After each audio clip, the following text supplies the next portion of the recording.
madhouse, medieval chains and darkness. It stood apart from the town, a squat and grim structure of stone.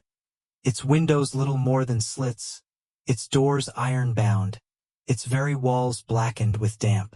The people called it many names. The Bedlam, the House of Fools, the Cage of the Mad. But among those who worked its corridors, it was simply known as the Madhouse. It was here that the unwanted were cast away, chained in darkness, their cries echoing through halls where no mercy lingered. For in the Middle Ages, madness was not an ailment to be healed but a curse, a possession, a shame to be hidden, or a crime to be punished. The madhouse was no place of care. It was a prison masquerading as a refuge, a charnel house for the living. To be taken there was to be condemned, to be shut behind iron doors until death released you. Families brought their sons and daughters, husbands and wives, leading them like cattle to slaughter. Some came willingly, still dazed with grief or fever. Others thrashed and screamed, dragged by ropes or beaten with staves. The keepers took them all the same, locking them in cells no larger than coffins, chains fastened to walls slick with filth, straw fouled with piss and blood beneath their feet. The door would slam shut, and with it, the last light of freedom. Inside, the air reeked of human misery. The cries of the inmates rose day and night, a chorus of screams, moans, and laughter that curdled the blood. Some shouted prayers endlessly, voices hoarse and broken, begging saints who never answered.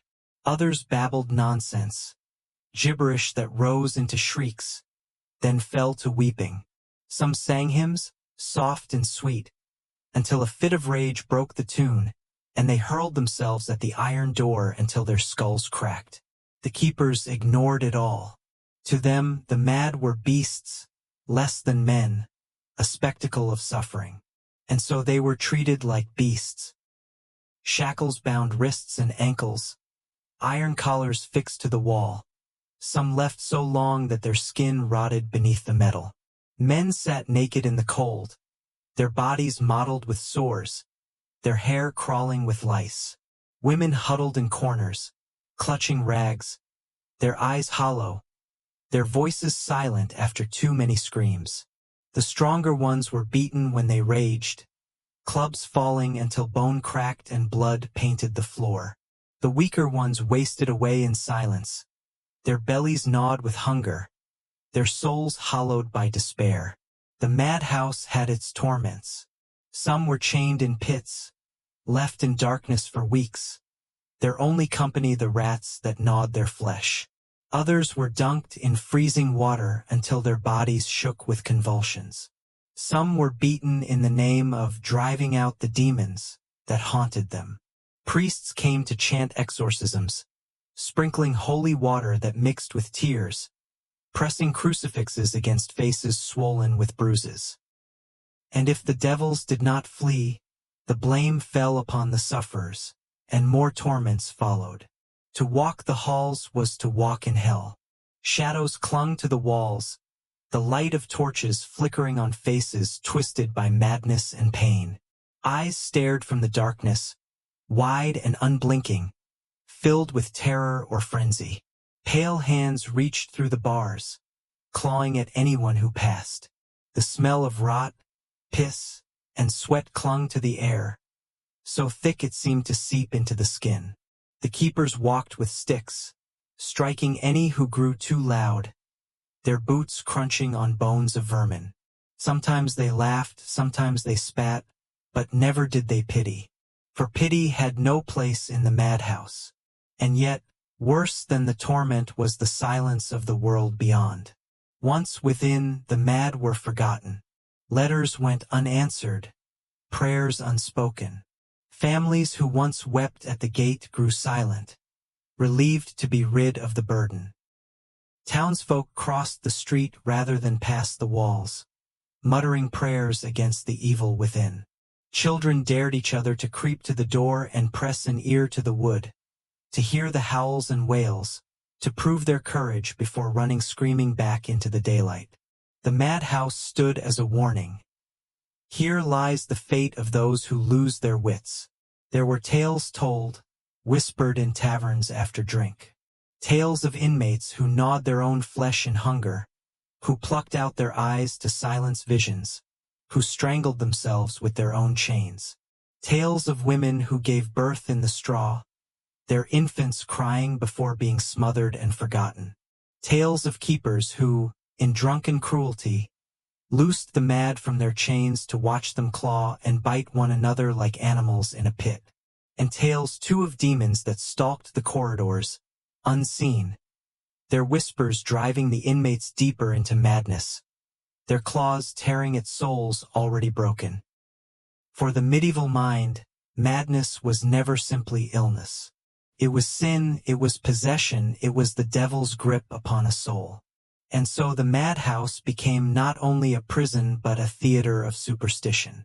At night, priests and inquisitors entered with candles, searching for signs of witchcraft or sorcery. They stripped the inmates, examined their skin for the devil's mark, pricked with needles until blood flowed. If the mad cried out, it was proof of sorcery. If they did not, it was proof still, for silence was said to be the devil's trick. Some were dragged from their chains to dungeons deeper still, tortured until their madness was confessed as witchcraft, and burned upon the pyre as a cure. The years passed, and the madhouse endured. Its walls grew darker, its stones soaked with centuries of screams. Some inmates lingered for decades, their bodies shriveled, their eyes blind, their minds long gone. They sat in silence, rocking in filth, awaiting the grave. Others died swiftly, consumed by fever, by beating, or by despair. Their bodies were dragged out at dawn, dumped in pits, covered with lime, forgotten by all but the rats. The keepers wiped the blood from the straw and made ready for the next to come. Always there were more, for madness was no stranger in an age of famine, plague, and war. And what horrors did the inmates see? What visions stalked their darkness? Some swore the walls breathed, that shadows moved of their own will, that devils with burning eyes crawled upon the ceiling. Some spoke of voices whispering blasphemies, of angels turned monstrous, of saints with faces of skulls. Some said they saw the dead walking the halls, inmates who had perished long before, their chains rattling in the night. And some, in fevered clarity, declared the truth, that the madhouse itself was alive, a beast of stone feeding on misery, its walls pulsing with hunger, its stones drinking blood like water. The madhouse was the grave of the living, the oubliette of the unwanted. It was a place where screams were silenced not by mercy but by exhaustion, where the only escape was death, and even death came slowly, in darkness, in filth, in chains. No prayers lifted from its halls, no miracles softened its torment. It was the shadow of the Middle Ages made flesh, a monument not to healing but to fear, to cruelty, to the terror of what lay beyond reason. And though the stones have crumbled in time, though the keepers are dust and the chains rusted, the echoes linger. To stand where one once stood is to feel the chill, to hear the whisper of chains, to imagine the eyes staring from the dark. For the madhouse does not die. It remains in memory, in nightmare, in the dark places where men lock away what they fear most, and where, in silence, the screams never cease.